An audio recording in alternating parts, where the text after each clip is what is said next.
ነዳጅ የማይነካው ነገር የለም። በተለይ እንደ ኢትዮጵያ ላሉ ነዳጅን በራሳቸው አምርቶ መጠቀም ላልቻሉ ሀገራት ነዳጅ ዋናውና ትልቁ የኢኮኖሚ የጀርባ አጥንት ነው። በተለይ ለውጭ ገቢ ንግዱ ማቀላጠፊያ ዋናው መሳሪያ ነው። በኢትዮጵያ የነዳጅ የለም ድምጾች በተደጋጋሚ ይሰማሉ። ችግሮቹ ግን አሁንም እልባት አላገኙም።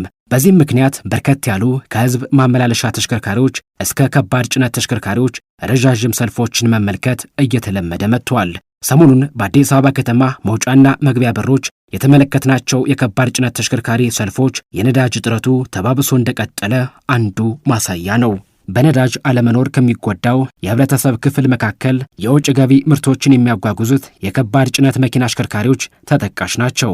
የከባድ ጭነት መኪና አሽከርካሪዎችን አነጋግረናል። በነዳጅ ምክንያት በመንገድ ዳር ግራና ቀኝ ተኮልኩለው ከቆሙ ከባድ የጭነት ተሽከርካሪዎች መካከል የተለያዩ ምርቶችን የጫኑ መኪኖች አንድ ሳምንት ያስቆጠሩ እንዳሉም ተመልክተናል።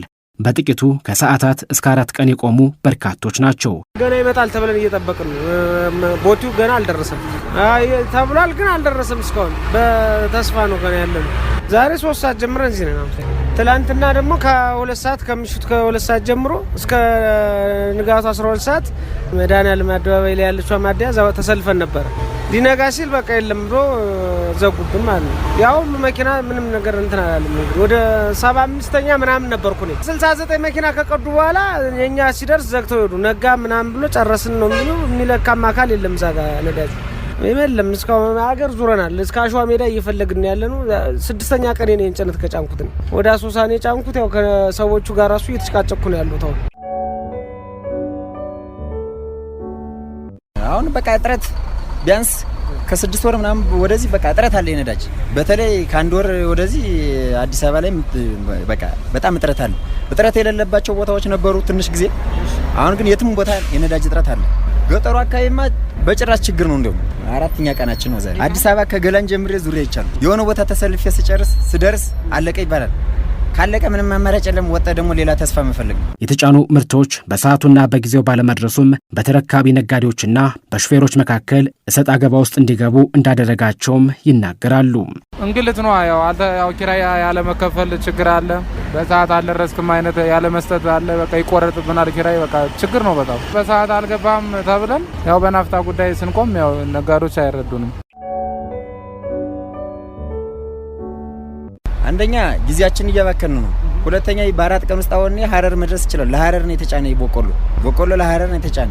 ያ ራሱ አንድ የኢኮኖሚ ቀውስ ነው። በቃ ችግር እየገጠመ ነው። ቶሎ መድረስ እየቻልኩ ለኔም ለባለ ንብረትም ለባለ በቆሎም ችግር እየተፈጠረ ነጋዴ ጋርም ልንግባባ አልቻልንም። ያነጋገርናቸው የከባድ መኪና ሾፌሮች በአዲስ አበባ ባሉት ማደያዎች ሙሉ ተዘዋውረን ብንጠይቅም ምንም አይነት ናፍጣ ማግኘት አልቻልንም። የናፍጣ እጥረት አለ ቢሉም የአዲስ አበባ ንግድ ቢሮ ግን በቂ የነዳጅ ምርት አለ ባይ ነው። ቢሮ በቂ የነዳጅ ምርት ቢኖርም ነዳጅ አቅራቢዎች በየቀኑ ወደ አዲስ አበባ መግባት ያለበትን መጠን እያስገቡ ባለመሆናቸው ነው ይላል። ነዳጅ አቅራቢዎቹ መግባት ያለበትን መጠን የማያስገቡት በሰዓቱም እንዳይገባ የሚያደርጉት የወሩ መጨረሻ ሲቃረብ ሆን ብለው ዋጋ ሊጨምር ይችላል በሚል ምክንያት እንደሆነም ከዚህ ቀደም ቢሮው ነግረናችሁ ነበር። ለመሆኑ በየጊዜው ለሚፈጠረው የነዳጅ እጥረት መንስኤው ይህ ብቻ ይሆን? ሀገርንም ሕዝብንም እየፈተነ ያለው ይኸው የነዳጅ እጥረት ለዘለቄታዊ መፍትሄስ ምን መደረግ አለበት? የአዲስ አበባ ንግድ ቢሮን ጠይቀናል። አቶ ዮሴፍ አሰፋ በቢሮው የንግድ ኢንስፔክሽንና ሬጉላቶሪ ዳይሬክተር ናቸው። ረጃጅም ሰልፎች የመጡበት ዋናው ምክንያት ሁሉም ማደያ ላይ በተገቢው መልኩ ስርጭት አለመካሄዱ ነው። ለምሳሌ ከትላንት ወዲያ 70 ማደያ ላይ ናፍጣ ነበር። ትላንትና 60 ማደያ ላይ ናፍጣ ነበር። ዛሬ 40 ደርሷል።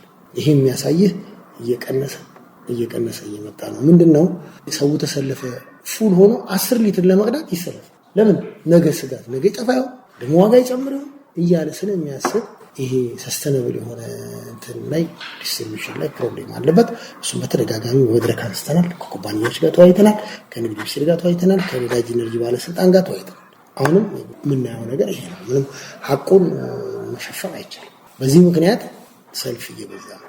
ሁለተኛ የዚህ ትልቅ ፋክተር እየሆነ ያለው ሰልፉን እያበዛው ያለው ከአዲስ አበባ ብቻ ሰልባት እየሞሉ ይወጣል። ስመለስ ክፍለ ሀገር ሲሄድ ነዳጅ አላገኝም የሚል ስጋት አለ። ይሄ ማለት እንግዲህ እስከ 1000 ሊትር ሰልባት ያላቸው መኪኖች አሉ።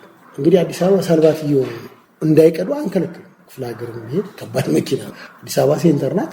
ወደ የፈለገው አቅጣጫ ሲሄድ አዲስ አበባ ላይ ብቻ እየሞላ ይመጣል። ስጋት አለ ማለት ነው። ክፍለ ሀገር ላይ አላገኝም የሚል የለም ደግሞ እሱ ሀቁ። ስለዚህ አሁን ክፍለ ሀገር አካባቢ ላይ ማስተንፈስ ያስፈልጋል።